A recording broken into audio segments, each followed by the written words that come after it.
बिस्मिल्लाहिर्रहमानिर्रहीम। अस्सलाम वालेकुम दोस्तों। सबसे पहले तो मैं आप सबको अपने चैनल हुब्बत बीबी वेलकम कहता हूँ। ये जो मेरी वीडियो है ये जो मैं यूटीआई मतलब यूरिनरी ट्रैक इन्फेक्शन की जो उर्दू में वीडियो बना रहा हूँ उसका पार्ट 2 है।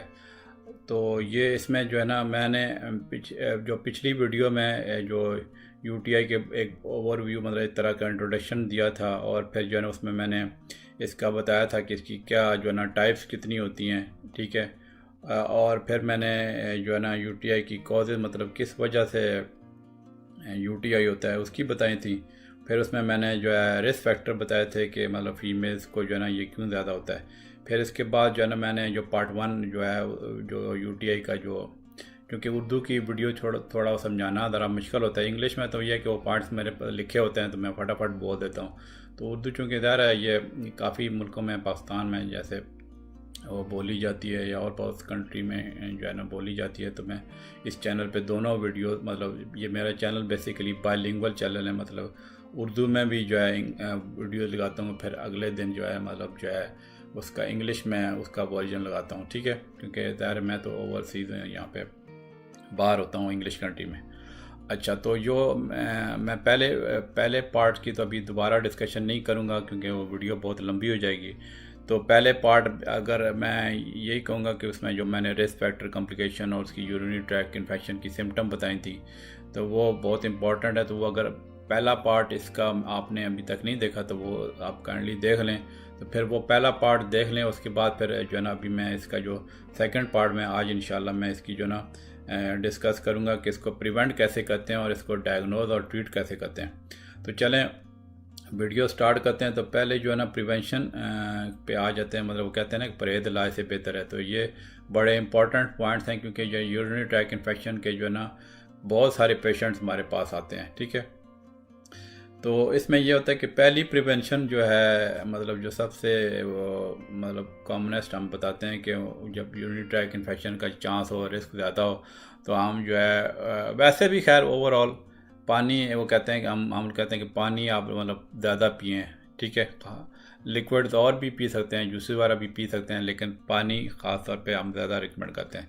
तो उसमें ये होता है कि जो आपका जब पानी होता है ना वो आपका जो यूरिन को ना डाइल्यूट कर देता है, ठीक है। तो उस वजह से ज़ाहिर पे यूरिन मतलब पेशाब ज़्यादा आएगा, छोटा पेशाब। तो फिर यानी कि वो जब उसमें यूरिन की जो मतलब जब यूरिन ज़्यादा आएगा तो ज़ाहिर है जो बैक्टीरिया जमा होते हैं जिसकी वजह से इन्फेक्शन होता है तो वो भी एक तरह से आपके यूरिन ट्रैक से फ्लश हो जाएंगे, ठीक है। मतलब इवन उनको इन्फेक्शन काज करने से पहले ही मतलब नहीं है कि एक लेट से कि एक बंदा जो लेट से को यूरिनरी ट्रैक इन्फेक्शन का रिस्क है या उसको पहले हो चुका है, ठीक है, या इवन ना भी हो, तो हम ये एक वैसे ही बड़ी एक तरह अच्छी हैबिट है कि आप मतलब अपने आप को डिहाइड्रेट ना होने दें, कि पानी आप थोड़ा ज़्यादा मतलब पीते रहें ताकि आपको यूरिन आपको वो बाहर निकलता रहे ज़्यादा। तो उस वजह से बैक्टीरिया जो है वो फ्लश हो जाते हैं। फिर एक जो है ना कि एक जूस आता है क्रैनबेरी जूस, ठीक है। वो क्रैनबेरी जूस जो है ना इसमें वैसे उसकी स्टडीज़ जो है ना वो मतलब उस पर काफ़ी हुई हैं, उसकी कोई इतना कंक्लूसिव स्टडीज़ नहीं है, लेकिन ये एक कुछ मतलब लोगों का एक्सपीरियंस बताता है कि जिससे जो है ना यूटीआई जो है ना उसकी प्रिवेंशन में मदद मिल सकती है, ठीक है। मतलब इसका कोई ख़ास मतलब इसका कोई नुकसान भी नहीं है इस क्रैनबेरी जूस के। तो बेहतर है अगर आप इजीली आपको अवेलेबल है या अफोर्ड कर सकते हैं तो क्रैनबेरी जूस भी जो है आप मंगवा लिया करें, तो वो पी लिया करें, ठीक है।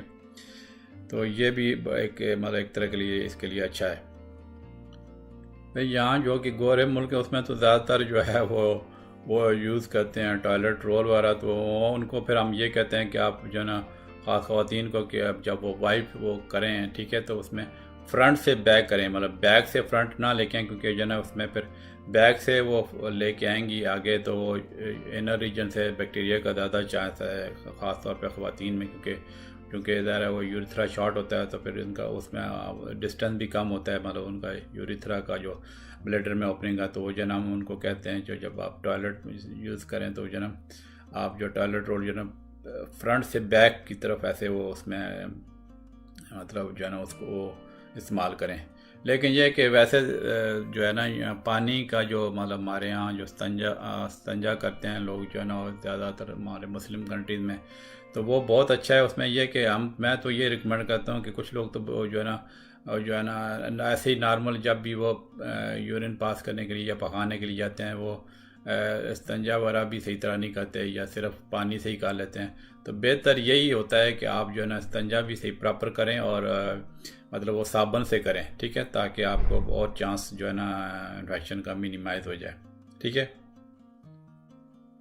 फिर ये कि जो मतलब एक और चीज़ होती है कि इसमें जब कोई सेक्सुअल इंटरकोर्स जब करते हैं तो उसमें यह कि हम ये रिकमेंड करते हैं कि आप जब सेक्सुअल एक्टिविटी के बाद जो है ना एक तो पानी का गिलास पिएं, ठीक है, और आप मतलब जो है उसमें आप एम्प्टी करें ब्लैडर का, मतलब यूरिन ज़रूर पास करें, तो उसमें यह इन्फेक्शन का चांस कम हो जाएगा, ठीक है।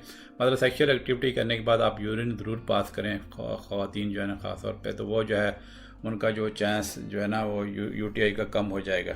वो मतलब बेहतर है पानी पी लें तो ज़्यादा, फिर यूरिन से ही वो ज़्यादा आएगा, ठीक है। और फिर यह कि जो कुछ ख़वातीन जो है इरीटेटिंग मतलब फेमिनाइन प्रोडक्ट्स यूज़ करती हैं, जैसे डिओड्रेंट स्प्रेज होती हैं, ठीक है, और कुछ और प्रोडक्ट्स होते हैं जैसे डॉचेज हैं, पाउडर्स हैं, जेनिटल एरिया में जो है ना वो यूज़ करती हैं, तो वो इरीटेट कर सकते हैं यूरिथ्रा को, तो वो ऐसे प्रोडक्ट्स जो बेहतर है अवॉइड ही करें।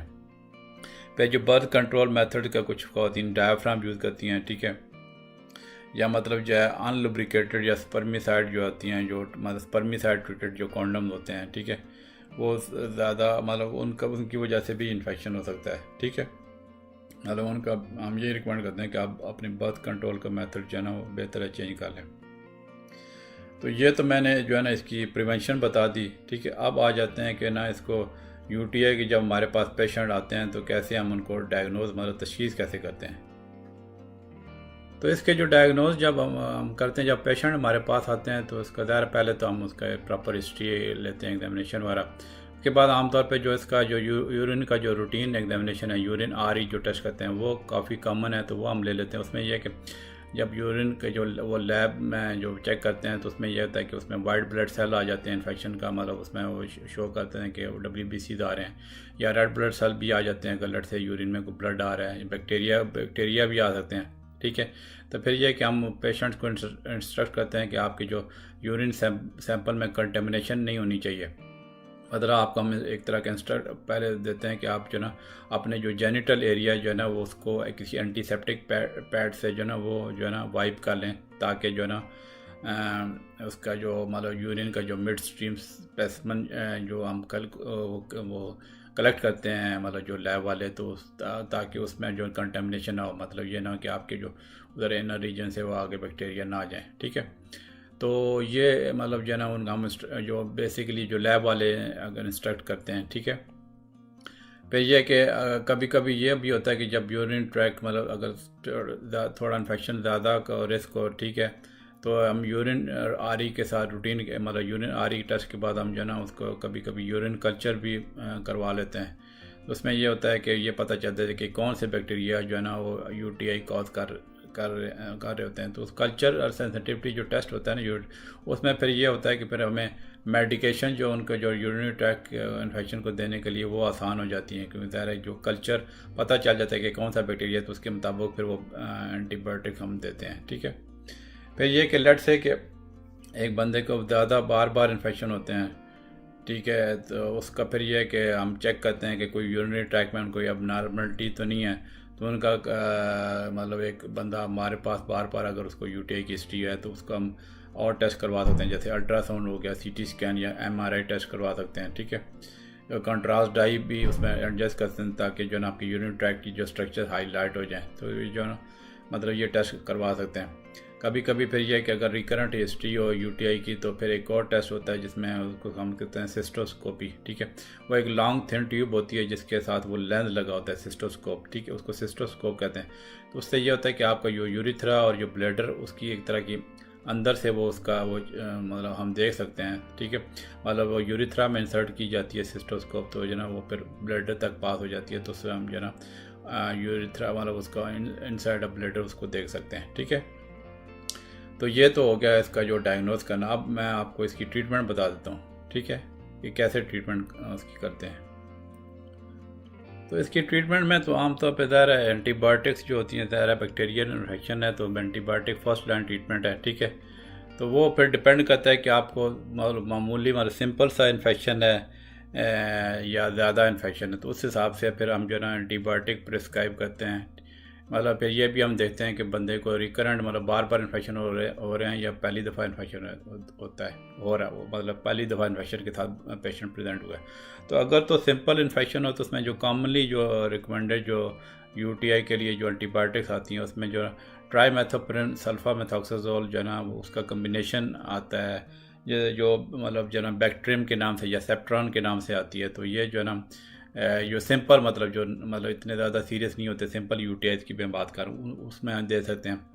फिर एक और मेडिसिन आती है मतलब एंटीबायोटिक फॉस्फोमाइसिन मोनूरोल के नाम से, वो दे सकते हैं। नाइट्रोफुरेंटाइन जो है काफ़ी कॉमनली प्रिस्क्राइब मेडिसिन है जो सिंपल यूटीआई के लिए, ठीक है, तो वो दे सकते हैं। सेफालेक्सिन दे सकते हैं या सेफ्ट्राक्सोन जो है कि वो जो इंजेक्शन की सूरत में आता है तो वो भी लगा सकते हैं। वैसे मैंने देखा है कि जो काफ़ी लोग इवन डॉक्टर भी कभी कभी बड़ी स्ट्रॉन्ग किस्म की जो एंटीबायोटिक जो है ना वो रिकमेंड करते हैं। जो ग्रुप आता है फ्लोरोकिनोलोन जो है ना मतलब सिप्रोक्सन जो सिप्रोफ्लॉक्सासिन है वो काफ़ी कॉमनली प्रिस्क्राइब की जाती है। तो इसके जो ना ये बेसिकली कोशिश ये होनी चाहिए कि ये मेडिसिन जो है ना इसके जो शुरू में मतलब ना प्रिस्क्राइब करें, ठीक है, क्योंकि इसके जो थोड़े से रिस्क फैक्टर हैं मतलब जो सिप्रोफ्लॉक्सासिन लीवोफ्लॉक्सासिन जो है ना इस तरह की जो मेडिसिन आती हैं वो सिंपल ख़ास तौर पे जो सिंपल थोड़े बहुत यूटीआई हो तो उसकी जो ना उसको नहीं रिकमेंड करते, ठीक है। और लेकिन ये कि अगर लेट से कि कॉम्प्लिकेटेड किस्म का यूटीआई ज़्यादा इन्फेक्शन थोड़ा स्पीयर हो या किडनी इन्फेक्शन का चांस हो तो वो उसमें है ना कि इनमें से जो हम सिप्रोफ्लॉक्सासिन या लीवोफ्लॉक्सासिन की एंटीबायोटिक जो ना हम दे सकते हैं, ठीक है। मतलब कोई और अच्छी मतलब ट्रीटमेंट ऑप्शन ना हो तो ये वाली मेडिसिन दे सकते हैं। आमतौर पे जो सिम्टम जो है ना वो चंद दिन में ठीक हो जाता है मतलब पेशेंट, ठीक है, लेकिन ये कि आम जो पेशेंट की हम जो एंटीबायोटिक्स जो है वो रिकमेंड करते हैं आमतौर पे 1 हफ़्ता या उससे ज़्यादा। तो उसको हम यही साथ कहते हैं कि पेशेंट जो है ना वो प्रॉपर मेडिसिन जो है पूरा मतलब कोर्स करे, ठीक है। अगर तो मतलब बहुत ही बिल्कुल सिंपल सा अनकॉम्प्लिकेटेड यूटीआई तो कभी कभी हम बड़ा शॉर्ट कोर्स भी दे देते हैं। मतलब जो है ना लेट से एक इंजेक्शन दिया है सेफ्ट्रोक्सोन का, वो तो 1-2 इंजेक्शन से काम चल जाता है। या ओरल एंटीबायोटिक कभी कभी हम 3 दिन के लिए भी दे देते हैं, ठीक है।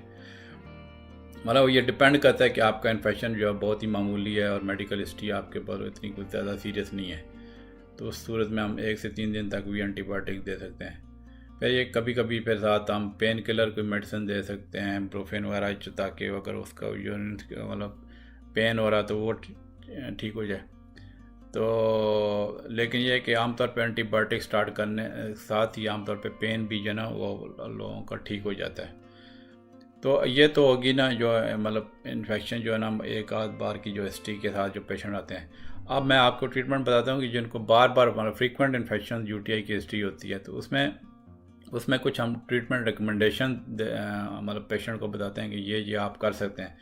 उसमें यह कि कुछ लोगों को हम लो डोज एंटीबायोटिक्स दे देते हैं 6 महीने तक, और कभी उस 6 महीने से भी ज़्यादा देनी पड़ती हैं। या फिर ये कि पेशेंट को जिसकी बार बार हिस्ट्री हो तो हम उसको कहते हैं कि सेल्फ डायग्नोज और ट्रीटमेंट, मतलब अगर आप डॉक्टर से इन टच रहें तो जब भी इन्फेक्शन हो तो आप उसको साथ से वो ट्रीटमेंट ले लें। तो या फिर यह नहीं कि अगर सेक्सुअल कोई इन्फेक्शन की हिस्ट्री हो, सेक्सुअल मतलब सेक्सुअली ट्रांसमिटेड डिजीज़ का जो है मतलब सेक्सुअल एक्टिविटी के बाद का कोई इन्फेक्शन हो तो उसकी सिंगल डोज एंटीबायोटिक्स भी आती हैं, वो भी हम दे सकते हैं। फिर जो पोस्ट मीनोपॉजल फीमेल में हम वजाइनल एस्ट्रोजन थेरेपी भी दे सकते हैं।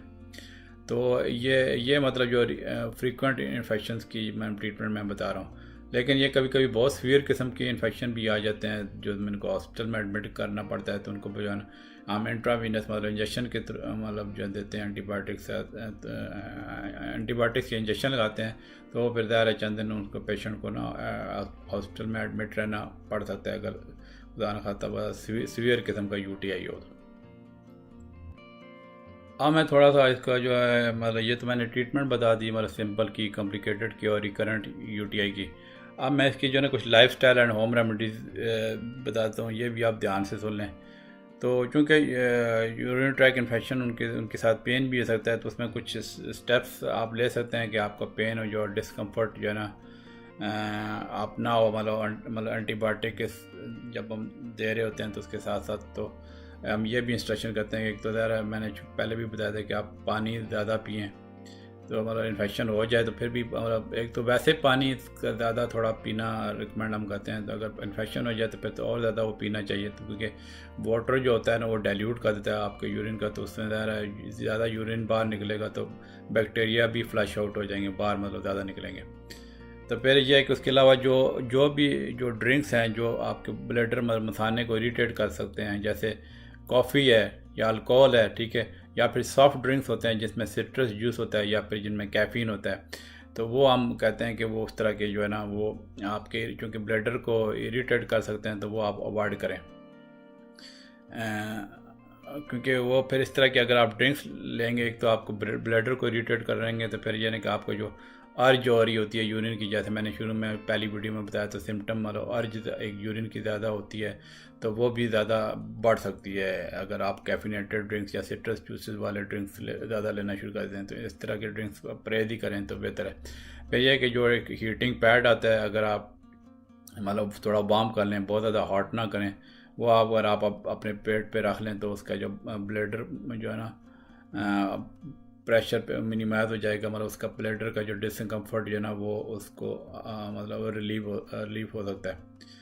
फिर ये अल्टरनेटिव मेडिसिन में जैसे मैंने पहले बताया जो क्रैनबेरी जूस जो है वो उसका एक काफ़ी रोल है, उसमें कोई इन्फेक्शन फाइटिंग प्रॉपर्टीज़ कुछ उसमें रिसर्च अभी हो रही है और भी, तो उसमें मतलब रिज़ल्ट इतने वो नहीं आए कि 100% कोई इस तरह के रिज़ल्ट नहीं ऐसे आए कि क्रैनबेरी जूस बहुत अच्छा इफेक्टिव है। लेकिन अगर आपको खुद एंजॉय करते हैं क्रैनबेरी जूस का और आपको फील होता है कि आपको यूटीआई से मतलब प्रिवेंट हो रहे हैं, बेहतर हो रहा है, तो आप बेशक ये पी सकते हैं, क्योंकि उसका कोई ख़ास नुकसान नहीं है। ज़्यादातर लोगों को ये बिल्कुल ये क्रैनबेरी जूस जो है पीना, मैंने खुद भी कई दफ़ा पिया हुआ है, अल्हम्दुलिल्लाह यूटीआई से तो अभी तक बचा हूँ। तो वैसे ये कि मतलब क्रैनबेरी जूस जो है ना वो थोड़ा सा डिफरेंट किस्म का टेस्ट होता है, तो वो आप पी सकते हैं, तो इसका कोई ख़ास साइड इफ़ेक्ट नहीं है। थोड़ा बहुत कुछ लोगों को थोड़ा स्टमक अपसेट या डायरिया वगैरह हो सकता है, ठीक है। लेकिन यह कि अगर आपकी कोई लेट से कोई ब्लड थिनिंग मेडिकेशन आती है वारफेरिन के नाम से, जो एंटीकोगुलेंट ले रही हैं, तो उसको वो हम कहते हैं कि आप क्रैनबेरी जूस जो है ना वो ना पिएँ अगर वारफेरिन ले रहे हैं तो ये थी जनाब वीडियो। मुझे उम्मीद है कि ये वीडियो पसंद आई होगी। तो ये इसके जो यूटीआई का जो मैंने बारे में मतलब 2 वीडियो में अल्हम्दुलिल्लाह कंप्लीट हो गया है उर्दू की सीरीज़ में, तो इंशाल्लाह जो अगली वीडियो है वो इसी के बारे में इंग्लिश में मैं बनाऊंगा, तो आप इसी चैनल से जुड़े रहिए, ठीक है। तो चूँकि मेरे ज़्यादा पेशेंट उस तरह इंटरनेशनल पेशेंट भी हैं, गोरे मतलब हर तरह के क्वेश्चन आते हैं चैनल पे भी, तो फिर इसीलिए मैं मतलब एक दिन आमतौर पे मेरी रूटीन, अगर आप मेरी प्लेलिस्ट देख रहे हैं चैनल, अगर आपने उसका प्रॉपर विज़िट किया, उसमें प्लेलिस्ट हैं, उर्दू मेडिकल अलग है, इंग्लिश मेडिकल अलग है, फिर शॉर्ट वीडियोस भी हैं उर्दू मेडिकल की, लॉन्ग वीडियोस भी हैं, ठीक है। एक तो मतलब लॉन्ग वीडियोस है ना, मतलब जब मैं टॉपिक पर डिटेल बात करता हूँ, एक शॉर्ट वीडियोस में है, मतलब शॉर्ट वीडियो उर्दू में भी है, शॉर्ट वीडियो इंग्लिश में भी, इसी तरह लॉन्ग वीडियो उर्दू में भी है और इंग्लिश में भी है। जैसा कि मैंने पहले बताया, जो लॉन्ग वीडियो थोड़ी उर्दू में, क्योंकि ज़्यादा लोगों को समझाना पड़ता है अपनी उसमें लैंग्वेज में थोड़ा, तो उसमें ज़्यादा टाइम लग जाता है। लॉन्ग वीडियोज़ के कभी कभी एक से ज़्यादा पार्ट बनाने पड़ते हैं, जैसे अभी इस यूटीआई के बारे में 2 पार्ट्स बनाने पड़े। तो मुझे उम्मीद है कि आपको ये वीडियो पसंद आई होगी। चैनल अगर सब्सक्राइब नहीं किया तो ज़रूर कर दें, और फिर यह कि चूँकि ये खिदमत खल्क का चैनल है तो आप ज़रूर जो है ना वीडियोस जो है ना दूसरे इंसानों तक शेयर करें, तो ताकि दूसरों का भी भला हो सके। चलें ठीक है, इंशाल्लाह मिलते हैं अगली वीडियो में। ओके जी, अल्लाह हाफ़िज़।